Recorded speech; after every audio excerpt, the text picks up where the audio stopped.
On est à 6 jours du début de la Mostra. Je suis à Paris sur mon canapé. J'ai un peu la tête dans le cul parce que hier soir j'étais à Rock en Seine pour voir Chapel Roan.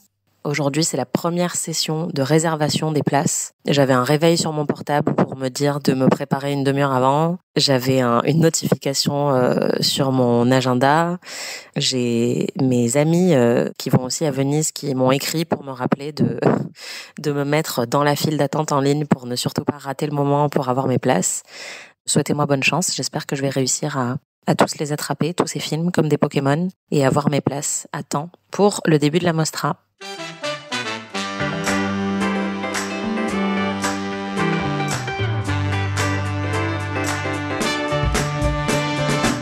Anaïs se fait des films. Se fait quoi? Anaïs se fait des films. Qui se fait des films? Anaïs se fait des films. Salut tout le monde, bienvenue dans ce nouvel épisode d'Anaïs se fait des films. Anaïs, c'est moi. Et les films, ce sont ceux que je vois toute l'année en ma qualité de journaliste ciné. Et aussi ceux que je me fais parfois dans ma tête. Qui suis-je? Pourquoi Ryan Gosling ne m'a toujours pas demandé en mariage? Pourquoi j'aime autant les films d'horreur alors que je suis méga peureuse? Ça fait pas un script sur un tournage? Est-ce que tous les critiques ciné sont snobs et aigris? Pourquoi est-ce que tant d'attachés de presse sont des femmes? C'est quoi un film trop long en fait? Est-ce que les films sont plus longs qu'avant? Est-ce que c'est possible d'avoir vu tous les films de l'histoire? Est-ce que Netflix va tuer le cinéma?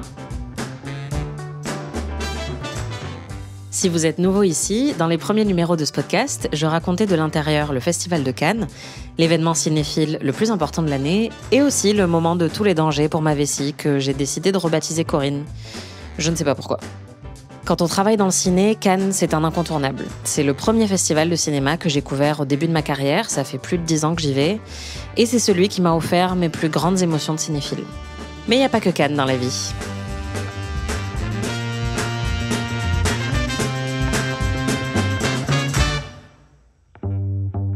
Nous voilà désormais fin août, l'été touche à sa fin et pour la plupart des gens, c'est une période qui rime avec fourniture scolaire, réunion de rentrée ou inscription à la salle d'escalade.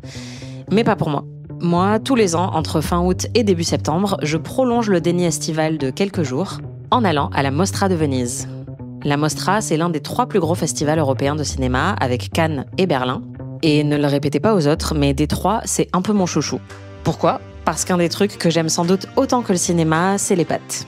Et les croissants fourrés à la pistache, et les croissants fourrés au chocolat, et les croissants fourrés à la confiture, et les croissants fourrés en miel. Venise, c'est un lieu où les pâtes sont parfaitement al dente, un lieu où la vita est dolce, un lieu où le Campari coule à flot. Alors je vous rassure, malgré les conditions idylliques, on bosse beaucoup à Venise. Globalement, la Mostra, c'est quand même le 3e moment le plus stressant de mon calendrier, après le Festival de Cannes et mon détartrage annuel. Et pendant ces 10 prochains jours, comme pour le Festival de Cannes, je vais essayer de vous faire vivre ça de l'intérieur. Il y a un autre truc que j'adore, c'est faire ma prof. Alors avant d'aller plus loin, je vous propose un petit point technique pour m'assurer que tout le monde a les bases. Vous êtes prêts ? Sortez vos cahiers.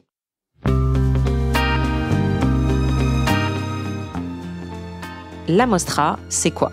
Un moment périlleux pour mon indice glycémique, déjà, mais c'est aussi et surtout un des événements culturels organisés par la Fondation de la Biennale de Venise. Une manifestation qui regroupe aussi du théâtre, de la danse, de l'architecture et plus illustrement de l'art contemporain. Et la Mostra, c'est la partie ciné de la Biennale. Précisons aussi qu'en italien, la Mostra veut dire l'exposition, et ça vient de mostrare, qui veut dire montrer. Ça va, tout le monde suit toujours ? Allez, on enchaîne. Il s'agit du festival de cinéma le plus ancien au monde, puisqu'il a été fondé en 1932, et si vous avez écouté les épisodes sur Cannes, vous savez déjà que l'histoire des 2 festivals est d'ailleurs indissociable. Pendant les années 30 et 40, la Mostra a été fortement impactée par le pouvoir fasciste. Sa récompense la plus prestigieuse était baptisée la Coupe Mussolini, et c'est parce que les palmarès de la Mostra ont commencé à être dictés par le pouvoir, notamment pour récompenser des films de propagande, que le Festival de Cannes a été créé, comme une sorte de contre-espace pour un cinéma plus libre. Aujourd'hui, je vous rassure, la récompense suprême de la Mostra a changé de nom, maintenant c'est le Lion d'Or. Pourquoi un lion ? Parce que c'est l'animal qui symbolise Marc.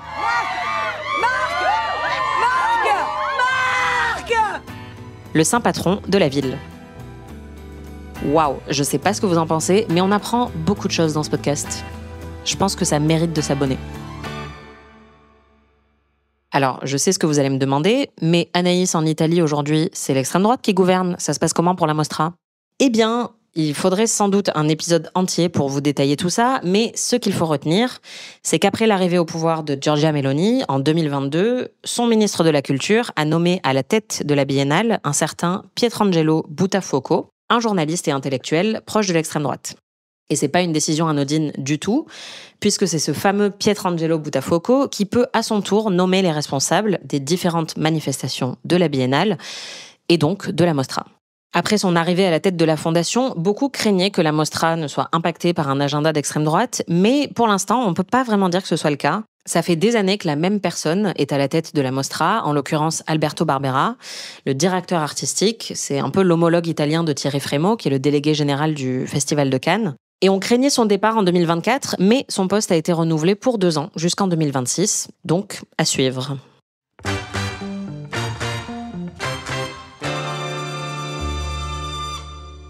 Vous commencez peut-être à deviner que je n'ai aucun problème à taper des monologues toute seule dans mon coin, mais je me suis dit que ça pourrait quand même être pas mal de faire venir certains amis et experts pour discuter avec moi. Même si je commence à y avoir mes petites habitudes, pour moi, la Mostra, c'est une expérience relativement nouvelle. Alors pour vous révéler tous les secrets du festival avant son coup d'envoi, j'ai décidé d'appeler un ami.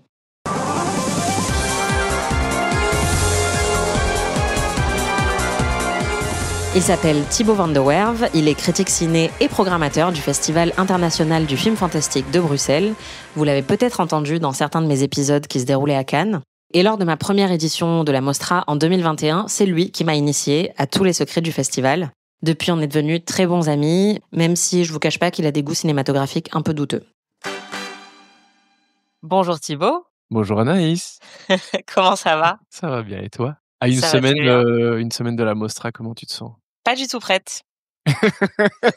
Et toi, t'es prêt ? Ah, de ouf. Là, j'ai tout préparé, là, mon planning, mes visuels pour mes podcasts et tout est prêt. Waouh, je ne sais même pas ce que je vais voir sur place, donc je t'avoue que je suis absolument pas préparée, mais bon. Est-ce que ça t'est déjà arrivé de préparer vraiment un festival ? Genre faire Et ton planning bien à l'avance et tout Mais oui, je prépare grave, mais le seul truc que je prépare pas, c'est les interviews, parce que généralement, elles sont calées à la bien dernière sûr. minute. Bah oui, ça oui. Mais enfin, je sais quel film je veux aller voir, mais genre, souvent, je sais pas ce qu'il y a dans les films. Je sais même pas qui sont les acteurs, je sais pas de quoi Ouais. ça parle. Et donc, je regarde pas les trailers ou les teasers ou je sais pas quoi, ou les posters. Donc, en fait, j'y vais vraiment à l'aveugle, ce qui est une très mauvaise stratégie professionnelle. Mais j'aime bien être totalement vierge avant de voir le film, tu vois. Bah, je suis plutôt pareil, même si bah il y a des films forcément, tu sais qui est au casting, etc. Tu vois. Mais je prépare les festivals plutôt de la même façon, où je regarde quand même pas trop les sujets des films, j'en ai jamais aucune idée. Bon, Frankenstein de Del Toro, vaguement, tu vois. Mais Ça me dit quelque chose. mais sinon, c'est vrai que je sais jamais de quoi les films parlent ou presque. Mais je fais ça même pas que en festival, mais tout le temps. C'est pour ça qu'on s'entend bien. On a la même philosophie. Ouais, mais on n'aime pas les mêmes films. Non, c'est clair. Mais ça, c'est pas grave. On est la preuve qu'on peut bien s'entendre en n'ayant pas du tout les mêmes goûts. Est-ce que tu peux te présenter, dire ce que tu fais dans la vie ? Je m'appelle Thibaut van der Werve. Je suis belge, ce n'est pas une maladie. Alors mon métier, c'est programmateur et responsable des invités dans un festival à Bruxelles, le BIF, le Festival international du film fantastique. Sinon, je fais aussi de la critique ciné sur le côté, avec un podcast qui s'appelle Cinécast. Et à de rares occasions, je fais aussi un petit peu attaché de presse, mais ça c'est genre 2 fois l'année max, quelque chose comme ça. Ça fait combien de temps que tu vas à Venise ? Je vais à Venise depuis 2018. En gros, c'est une année où il y avait pas mal de films. Alors déjà, depuis quelques années, je voyais pas mal de films qui m'intéressaient beaucoup et qui étaient souvent dans mes films préférés de l'année au final, qui démarraient leur carrière là. Donc des films avant que j'y aille comme La La Land ou Three Billboards Outside Ebbing, Missouri. Et puis en 2018, il y avait vraiment beaucoup de films que j'espérais voir à Cannes et que j'ai pas vu au line-up. Et puis tout d'un coup, vraiment, ça s'est fait en assez peu de temps. Il y a eu le line-up de Venise, donc on est 1 mois avant le festival, quelque chose comme ça. Parce que Venise s'y prend quand même plutôt tôt, donc ça c'est chouette. Et là, il te balance The Favorite de Yorgos Lanthimos, il y avait First Man de Damien Chazelle en ouverture. Vraiment un line-up assez fou sur le papier, et je me suis dit, ouais, pourquoi pas aller à Venise en fait. Et du coup, en moins d'1 mois, j'ai dû trouver un appart, acheter un billet d'avion et demander une accréditation qui a été acceptée. Donc voilà. Et moi, c'était exactement la même expérience, sauf que c'était 3 ans plus tard. mais j'avais pas du tout prévu d'y aller. Moi, je faisais juste Cannes, en fait, comme gros festival. Mmh. Et je crois que c'est parce qu'il y avait une coloc qui était déjà constituée au moment où la programmation de 2021 a été annoncée. Et pareil, en fait, j'ai vu la programmation, il y avait beaucoup de films que j'attendais et j'étais trop hypée. Et donc, je crois que j'ai juste mis un truc sur Twitter en mode « Oh là là, dégoûtée, j'aimerais tellement aller à Venise cette année ». Et là, on a quelqu'un de notre groupe de potes critiques qui m'a écrit en disant « Bah attends, on a une place dans la coloc, viens, demande ton accred ». Et pareil, ça s'est fait en 2 semaines. J'étais vraiment en mode YOLO, je pars à Venise. Et en fait, une fois que tu vas à Venise, c'est très difficile de ne plus y aller, je trouve. Je sais pas si c'est lui, mais je suppose que je vais dire, merci Michael. Ouais, exactement. Merci, Michael. Et du coup, bah, en arrivant en 2021, moi, je te connaissais pas. Non, Et c'est vrai. c'est Michael qui nous a mis en contact en disant, bah, apparemment, ce fameux Thibaut, il va à Venise déjà depuis plusieurs années. Il connaît bien le festival et il va nous expliquer tout ce qu'il faut savoir sur le festival. Donc, tu as été un peu mon gourou de Venise. Waouh, le mec érudit. Exactement. Tu nous as parlé du Vaporetto, tu nous as dit qu'est-ce qu'il fallait Attends. commander comme croissant Attends. le matin. Je t'arrête tout de suite. Le VAP. Le VAP, tout à fait. Le VAP qui est l'expression que j'ai fondée il y a quelques années parce que, comme vous le savez, si vous écoutez le podcast, vous savez qu'on n'a pas le temps en festival de prononcer des mots entiers. Donc, Vaporetto, c'est très long. Et c'est les petits bateaux qui nous amènent à Venise et on les a rebaptisés les VAP parce que écrire Vaporetto, en fait, dans un message, c'est vraiment pas possible en Non. termes d'énergie.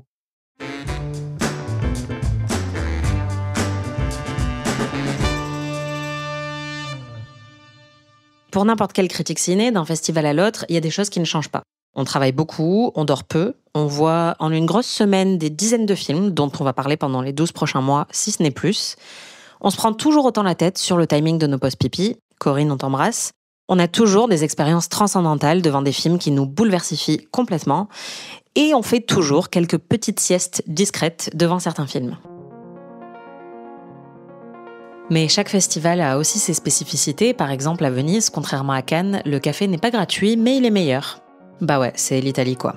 À Cannes, j'ai attrapé un orgelé, et à Venise, je me suis luxé la mâchoire en mangeant un sandwich au brie devant The Brutalist. Je pense que c'est clairement le karma qui m'a puni parce qu'on n'a pas le droit de manger dans les salles de projection. Bref, à chaque festival, sa petite surprise médicale. Il y a les pâtes aussi, je sais pas si je vous ai parlé des pâtes, mais à Venise, c'est une grosse différence. Et puis, quitte à être totalement défracté, je préfère personnellement que ce soit sur un bateau. Oui, parce qu'à Cannes, je loge à environ 15 minutes à pied du palais des festivals, mais à Venise, je fais 20 minutes de bateau tous les matins et tous les soirs, parce que la Mostra se déroule sur le Lido, une île de la lagune de Venise, sur laquelle il y a de très belles plages et de très beaux hôtels de luxe. Techniquement, je pourrais loger sur le Lido, mais il faudrait que je sois très riche, ou que je sorte avec Georges Clooney, mais je crois qu'il est déjà pris. Et puis, il y a une particularité à laquelle on ne pense pas souvent, mais qui est quand même cruciale, en tout cas en ce qui me concerne, c'est celle des sous-titres. I don't think it means what you think it means. Bah oui, c'est logique. Pour que la presse internationale puisse parfaitement suivre, dans chaque festival de cinéma, les films sont sous-titrés généralement en anglais et dans la langue du film où l'on se trouve. À Cannes, les sous-titres sont en anglais et en français, fastoche. Mais à Venise, les films sont sous-titrés en anglais et en italien. Alors, je parle très bien anglais et je comprends pas trop mal l'italien, mais je vous avoue qu'après une semaine de festival, soit environ 35 films et 9 heures de sommeil cumulés, comprendre les dialogues d'un film hongrois sous-titré en italien et en anglais, ça relève un peu du triple salto arrière cérébral. Mais bref, je suis encore partie dans une tangente, je vous préviens, ça arrive assez souvent. Depuis que je vais à Venise, une des questions qu'on me pose le plus, c'est « est-ce que c'est mieux que Cannes ?» C'est vrai que les deux festivals se tirent constamment la bourre, c'est normal, ils ont tous les deux la même ambiance balnéaire, un palmarès prestigieux convoité par beaucoup de grands artistes, et un positionnement très avantageux dans le calendrier cinématographique puisqu'il se situe quelques mois avant les Oscars et les Césars. Et c'est vrai que même sur place, on a tendance à faire constamment des comparaisons entre les deux, et au-delà des pâtes, j'ai parlé avec Thibaut de ce qui distingue la Mostra du Festival de Cannes. C'est quoi ton aspect préféré de la Mostra et pourquoi le poulpe grillé ? Oui, je suis un grand amateur de poulpe grillé, effectivement. Et quelle ne fut pas ma surprise et mon grand honneur l'année dernière d'être reconnu par le serveur du restaurant, alors que j'étais à 200 mètres de là, et qui savait déjà ce que j'allais prendre. Le mec obsédé du poulpe, quoi. Alors, en fait, ce que j'aime beaucoup, c'est... Bon, déjà, t'es à Venise. Oui, c'est pas mal déjà. C'est pas mon aspect préféré, mais c'est un aspect qui joue quand même pas mal. Cannes n'a aucun intérêt, hein. C'est pas une belle ville, c'est pas spécialement plaisant. C'est pour ça que je t'ai appelé Thibaut, c'est pour que tu nous sortes les vrais dossiers et pour que tu dises les vraies vérités. Et je suis Dans le belge, monde hein, du je peux me le cinéma. permettre. Donc déjà, Venise, c'est assez plaisant. Ensuite, il y a toujours cette opposition qui est un peu ridicule entre Cannes et Venise, où Cannes se veut être le grand lieu où il faut être pour le cinéma d'auteur mondial. Et ça se confirme et ça se reconfirme même, j'ai envie de dire, c'est depuis ces 2-3 dernières années Ouais. où, alors clairement, les films qui vont finir à l'Oscar du meilleur film en langue étrangère, ce sont des films qui sont plutôt à Cannes qu'à Venise. Mais, et c'est un grand mais, Venise, qu'on le veuille ou non, et même s'il y a des petits changements ces dernières années avec Cannes, où il y a eu Parasite, il y a eu Anatomie d'une chute, il y a eu Anora, mais ça reste le festival où les Américains vont lancer leurs films pour ensuite toute la saison des festivals, puis des cérémonies de récompense. Donc ça commence avec Venise. Alors ils démarrent pas tous à Venise, mais ils démarrent aussi en parallèle à Toronto et à Telluride, qui sont les 3 gros festivals de la rentrée, donc de fin août à mi-septembre. Donc voilà, mais pour les Américains, c'est vraiment une énorme plateforme de lancement. Ensuite, il y a le truc que en France, vous avez la chronologie des médias et Netflix, ils aiment pas ça. Et Cannes n'aime pas Netflix. Et Cannes n'aime pas Netflix. Enfin, ils veulent pas. Bref, peu importe, je vais pas me lancer dans le débat En de la fait, chrono. en principe, Oui. une des conditions de la sélection d'un film à Cannes en compétition, c'est qu'il soit distribué en salle après le festival. En tout cas, Et qu'ils fassent le plus d'efforts possible pour en distribuer. Et en fait, Cannes, il y a eu juste une petite période pendant laquelle ils ont accepté des films de plateforme. Et en Mais fait, donc c'était vraiment justement quand les plateformes commençaient à devenir incontournables ouais. dans le cinéma et notamment en France. Mais très vite, Cannes s'est ravisé en disant non, non, nous, on est très strict là-dessus. Il faut qu'il y ait une sortie en salle de prévu. Et c'est vrai que du coup, depuis que Cannes n'accepte plus les films de plateforme, tous les gros films de plateforme qui ensuite vont peut-être finir effectivement dans les cérémonies de remise de prix, souvent on les attend à Venise. On sait qu'ils Ouais. vont pas passer par Cannes.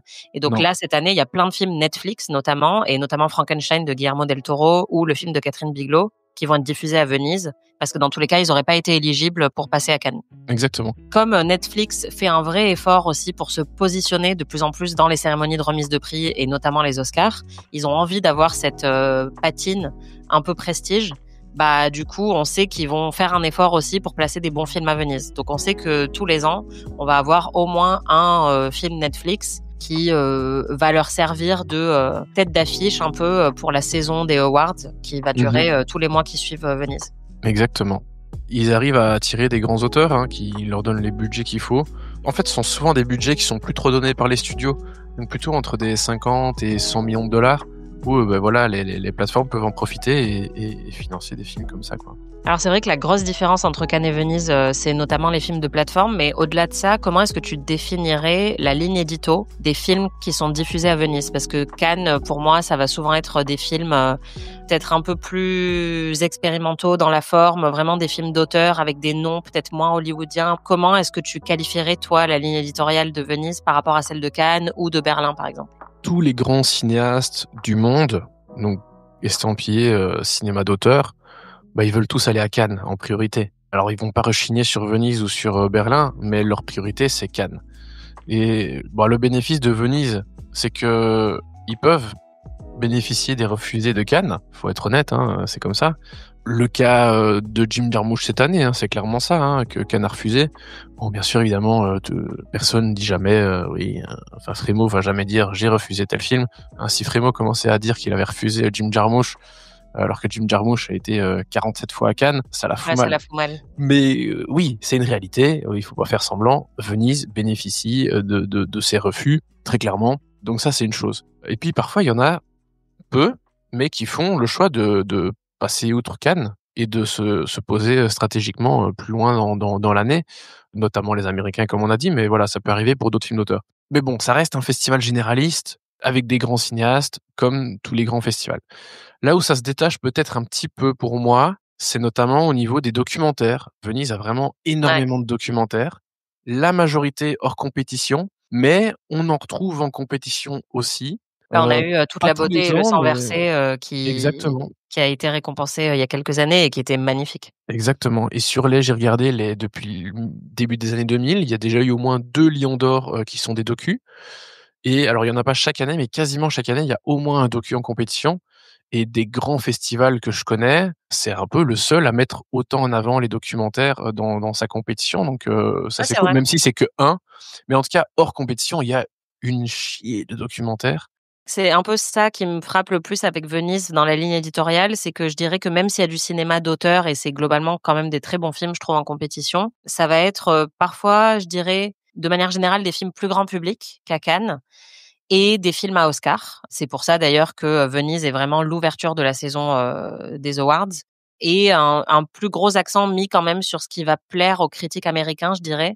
Par exemple, tu vois, les films de Ty West comme Pearl, Ouais. bah, c'est des films qui se sont retrouvés à Venise et qu'on n'aurait peut-être pas vus dans d'autres festivals. Donc moi, c'est un peu comme ça que j'identifie Venise et aussi du coup le nombre de stars au mètre carré. C'est vrai que Ah bah Cannes est là, très identifié pour son tapis rouge, mais en vrai à Venise, en termes de grosses stars américaines très bankable, il y en a énormément tous les ans, quoi. ah ça c'est clair. Bah forcément, à partir du moment où tu attires plus de films américains que Cannes, tu peux avoir plus de stars aussi. Parce qu'il y a rien à faire, hein. Je dis que les Américains vont plus à Venise, mais il faut insister sur le fait, qu'ils vont peu à Cannes. C'est Mmh. surtout ça. Des films d'auteurs américains, on en trouve à Cannes chaque année, bien sûr. Il y a des stars à Cannes chaque année, ça c'est clair et net.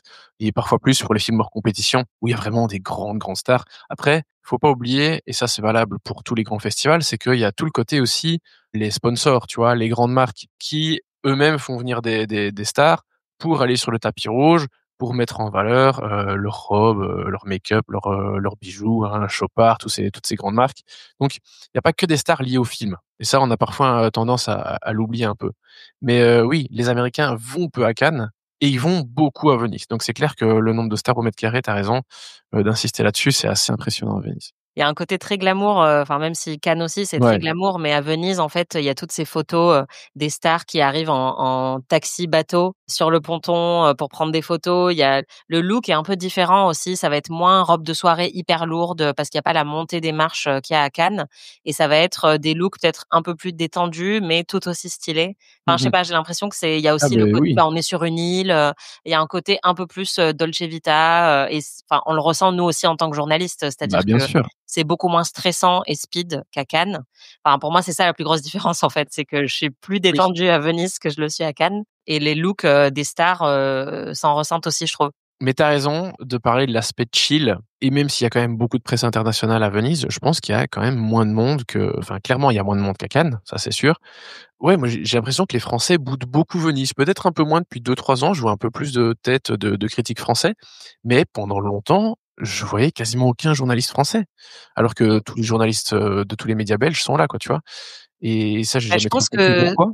Bah, moi, je me suis souvent posé la question, mais je pense que de la même manière que moi, j'ai commencé à venir il y a quelques années, c'est vraiment, les line-up, en fait, qui ont fait que plus de Français, ont voulu se déplacer parce que justement, tu as des opportunités d'interview avec des grosses stars à Venise, parce que tu as des films qui vont être très couverts pendant toute la saison des awards et donc ça peut être très avantageux de les voir, dès Venise, en avant-première et récemment, en plus, bah, Canal+ qui couvrait historiquement, Ouais. Cannes, pour la télé française, a perdu, justement ce marché-là et a décidé de couvrir Venise et donc on a aussi maintenant une couverture française de Venise avec Canal+ et donc bah, ça intéresse plus de Français forcément et il y a tellement de stars sur place que même si les Français vont peut-être pas s'intéresser au Lion d'or comme ils vont s'intéresser à la Palme d'or, ils Mmh vont mh. quand même s'intéresser au fait que tu as Timothée Chalamet qui est là, enfin voilà, je pense qu'il y a tout ça qui fait que progressivement, on s'y intéresse de plus en plus et après c'est aussi je pense parce que j'y viens depuis quelques années et que j'ai lancé la tendance, Bien sûr. et que clairement tout le monde a décidé de m'imiter, quoi. Bah, oui, oui, que ferait-on sans toi, Anaïs Bordage?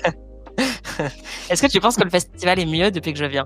Ah, mes journées sont un peu plus chiantes maintenant que tu es là, mais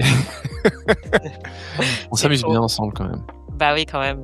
Est-ce que tu dirais que les choses ont changé justement ces dernières années au festival, en dehors de la fréquentation qui semble avoir augmenté? J'ai pas l'impression. À un moment, je me suis dit: «Est-ce que Venise repère un petit peu en puissance par rapport à Cannes?» Et en fait, non, j'ai pas au final, je pense pas. Ça s'est senti un peu l'année dernière parce qu'il y avait eu la grève des scénaristes et que du coup les Américains étaient pas là et c'est l'année où Anora, gagne à Cannes et tout, donc le champion vénitien, si je puis dire, c'était Brutalist et Brutalist a fait une très, très belle saison des Oui. cérémonies, donc Mais c'est vrai que c'était au une final ça édition confirme, un peu moins fun l'année dernière, mais c'était aussi parce qu'il a plu. Moi, j'ai fini aux urgences, enfin, tu vois? ah ouais, C'était globalement une édition un peu maudite. ah j'en étais bouche bée. No comment. Ce que je trouve cool, c'est que j'ai l'impression que c'est un festival qui, pour l'instant, reste un festival à taille humaine, même s'il y a de plus en plus de monde qui s'y intéresse. Et moi, c'est ça qui m'a plu quand je suis arrivée, c'est que Cannes, c'est une énorme machine qui est très bien huilée et qui est hyper impressionnante et aussi assez stressante.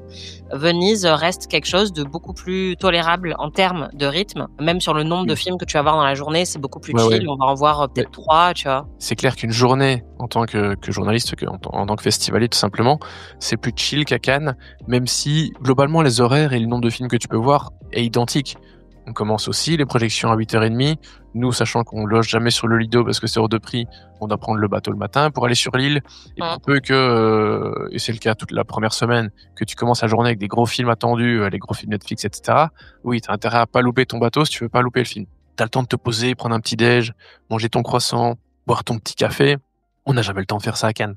Enfin, pas comme ça en tout cas. Voilà, on a le temps aussi, l'après-midi, en fin de journée, d'aller se chercher une glace, d'aller se poser pour manger un truc au buffet ou une petite pizza. Il y a un jardin à côté du palais des festivals. Le lieu est conçu, en fait, pour que ce soit vraiment un truc un peu festival, tu vois. Venise n'est pas dédiée à la Mostra. Venise, on a pas besoin de ça. Venise, c'est la ville, une des villes les plus touristiques du monde. Ils ont pas besoin de ça. Mais sur le Lido, le Lido ne vit que pour la Mostra. Et en tant que c'est un campus, en fait, tout est regroupé un peu au même endroit. En plus, c'est arboré. Enfin, c'est juste hyper agréable. Il y a plein d'espaces pour s'asseoir, effectivement, pour manger, discuter. Et c'est un festival où, je pense, tous les jours, quasiment, on s'envoie un texto vers 16h30, 17h pour dire qui va commander les spritz. Voilà, qui va commander une glace, qui va commander un spritz. Et on arrive à prendre un apéro et ou une glace et ou un dîner pâtes pizza tous les soirs du festival, alors qu'à Cannes, moi je m'alimente vraiment de manière chaotique. À Venise, pour le coup, j'ai le temps de manger tout le temps et de manger avec vous et de discuter. Enfin, on est vraiment beaucoup moins speed, quoi. Clairement, à Venise, on a le temps de le faire. Le festival est agencé différemment et rien que ça, ça te sauve ta journée, quoi.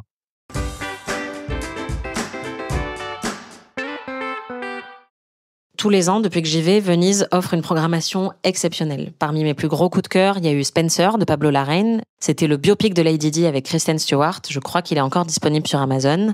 Tar de Todd Field, génialissime, sur une chef d'orchestre toxique jouée par Cate Blanchett. L'événement d'Audrey Diwan, évidemment, qui a même gagné le Lion d'Or à Venise. Ou encore Les Banshees d'Inisherin de Martin McDonagh. Film parfait, incroyable, merveilleux, drôle, bouleversant, génial, banger, trop bien. Regardez Les Banshees d'Inisherin. Et cette année encore, il va y avoir du très lourd. Rien que du côté des stars, ça va être très chargé sur le Lido. George Clooney, à qui je ne suis clairement pas mariée, sera là. Julia Roberts sera à l'affiche du nouveau film de Luca Guadagnino, qui avait réalisé Challengers, Suspiria, Queer. À mon avis, ça va être assez grandiose. Emma Stone sera à l'affiche du nouveau film de Yorgos Lanthimos. La dernière fois qu'elle a été à Venise à l'affiche d'un film de Yorgos Lanthimos, c'était pour Pauvre créature, et elle a gagné l'Oscar de la meilleure actrice. Il y aura Idris Elba à l'affiche du nouveau film de Catherine Bigelow, qui avait fait Des Mineurs et Zero Dark Thirty. Il y aura un nouveau film de Jim Jarmusch avec notamment Cate Blanchett et Adam Driver. Frankenstein de Guillermo del Toro, très gros projet de Netflix avec Oscar Isaac et Jacob Elordi à l'affiche. Et une adaptation du Mage du Kremlin par Olivier Assayas avec Jude Law dans le rôle de Poutine. Bref, je pense qu'on va se régaler et non, je ne parle pas uniquement des pâtes. C'est quoi tes plus grosses attentes cette année parmi les films ? Je vais pas être original, mais Frankenstein de Del Toro, très très clairement. Same. House of Dynamite, de Catherine Bigelow, que j'aime beaucoup et que j'ai évidemment hâte de voir. Et attends, je reprends ma petite liste parce qu'il y a tellement de choses. Mais moi, j'attends beaucoup le Guadagnino, le film de Luca Guadagnino qui est hors compète, mais c'est un grand habitué de Venise et je suis pas toujours à fond sur ces films, mais il y a certains de ces films que j'adore et notamment Challengers, qui était un de mes films préférés il y a quelques années, donc j'ai très très hâte de voir celui-là. J'attends aussi évidemment beaucoup le Lanthimos, qui est un remake d'un film coréen qui est absolument génial, Save the Green Planet, que je vous conseille de regarder si vous ne l'avez jamais vu. Bon, forcément, le Smashing Machine de Ben Safdie, ça promet. Donc rien que tu vois, dans les Américains déjà, il y a du lourd. Même si je suis pas un grand fan, Assayas, je suis un peu curieux quand même.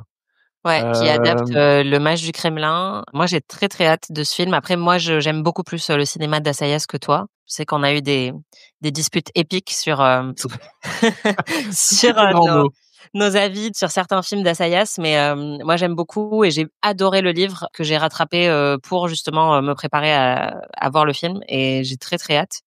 En fait, honnêtement, le line-up est fou cette année. Enfin, tu Ouais. l'as dit, il y a Jim Jarmusch, il y a Gus Van Sant aussi. Ouais, hors Euh, compète, j'ai envie de tout voir ouais. quasiment. Il y a le nouveau film de Mamoru Hosoda. Je suis pas un grand fanat d'animation, mais les Mamoru Hosoda, à chaque fois, je suis là, waouh. Il y a le Anders Thomas Jensen, qui est un réalisateur danois que j'adore, donc The Last Viking, j'ai très très envie de le voir. Moi, il y a Viking dans le titre, j'y vais déjà, c'est sûr. Donc ouais, on est Il y a gâtés aussi quand même, hein. dans les projets un peu qui peuvent surprendre, je pense, il y a le film de Mona Fastvold qui est en Oui, fait bah oui, la en compète. compagne du réalisateur de The Brutalist Tout à fait. et qui avait De coécrit Brady The Corbet. Je Brutalist. voyais que tu cherchais son nom. Exactement, merci beaucoup de m'exposer comme ça, de m'humilier en public. Brady Corbet, c'est ça. Et elle, c'est une comédie musicale et ça a l'air assez perché comme projet. Et moi, Mais je j'aime savais bien même pas les que c'est une projets comédie perchés. musicale, tu vois, tu m'apprends ça. Et du coup, ça me donne très, très envie d'aller voir le film. Après, j'avoue que souvent à Venise, moi, j'ai des très bonnes surprises dans des films que je n'aurais jamais vus ailleurs et avec des réalisateurs dont j'avais jamais entendu parler. Souvent des réalisateurs de pays, justement, Ouais. qui trustent un peu moins le cinéma que les États-Unis ou le Royaume-Uni, quoi. Mmh. Mais ça m'est arrivé de voir des films ukrainiens incroyables. L'année Ils ont dernière, beaucoup de c'était un films film ukrainiens, là. géorgien, donc qui était incroyable. Ah oui, April, c'est sûr Ouais. que ouais, April, c'était Ouais. vraiment c'était choquant. Mais Ouais. oui, c'était bien. Ouais, il y a toujours des bonnes surprises. Mais c'est vrai que cette année, j'ai l'impression qu'il y a beaucoup de films qui durent plus de 2 heures. Et ça, c'est un peu Oh, le mais pire sa cauchemar mère. des... le pire cauchemar des critiques ciné, c'est de voir que tous les films durent plus de 2 heures. Ouais, des films de 2h40 là, ça va être On pensait que The Brutalist avait déjà explosé tous les records, mais en fait, quand on a un qui dure 3h30, mais que tous les autres sont corrects, ça va. Mais quand ils durent tous 2h30, c'est un peu relou, quoi. ouais.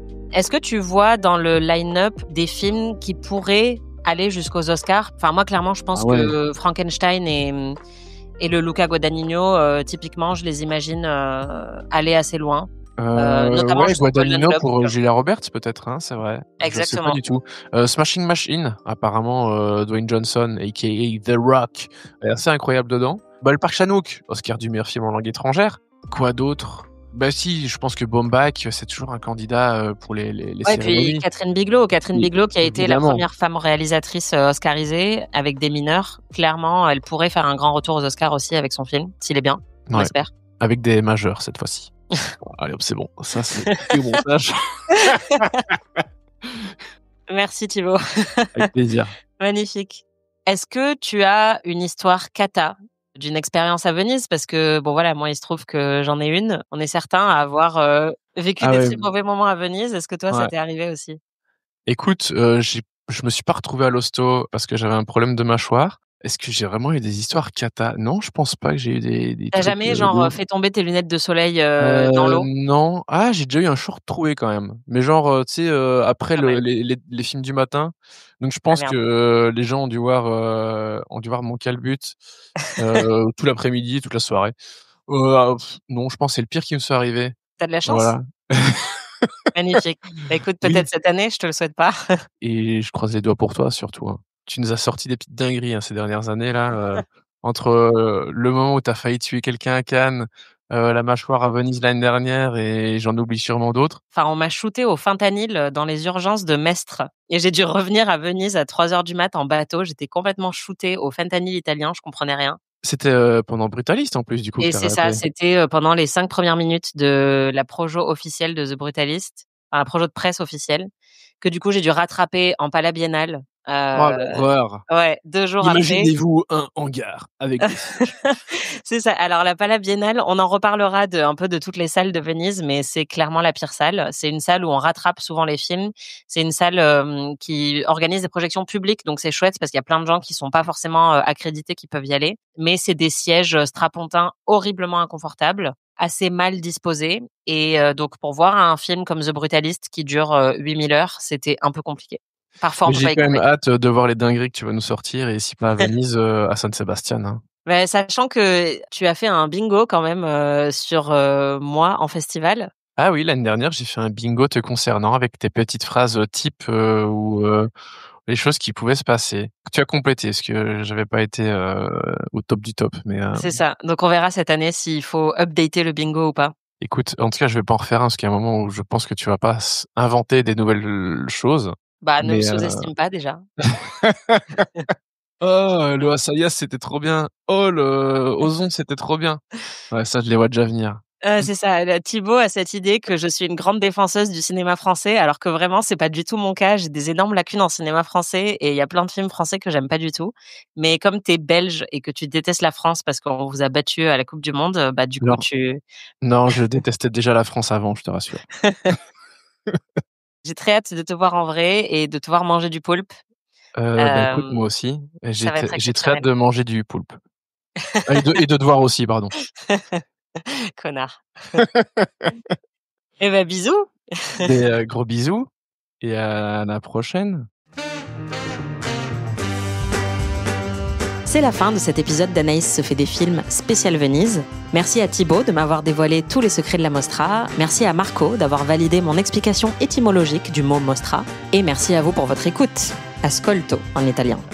Si vous voulez savoir quels sont les plus gros bangers de cette édition 2025 de la Mostra, quelle star j'ai croisé sur le Lido et quel est mon classement des croissants fourrés vénitiens, il faudra attendre le prochain épisode. En attendant, si ça vous a plu, n'hésitez pas à vous abonner, à liker, partager et mettre un petit commentaire.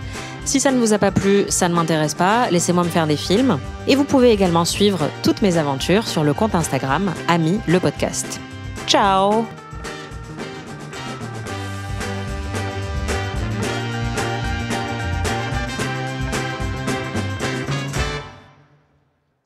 Anaïs se fait des films est un podcast d'Anaïs Bordage, c'est moi. Produit par Slate Podcast.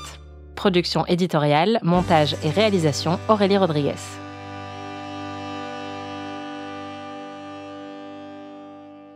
Et au fait, je t'ai pas dit. Ouais? Anaïs, elle se fait des films. Mais non!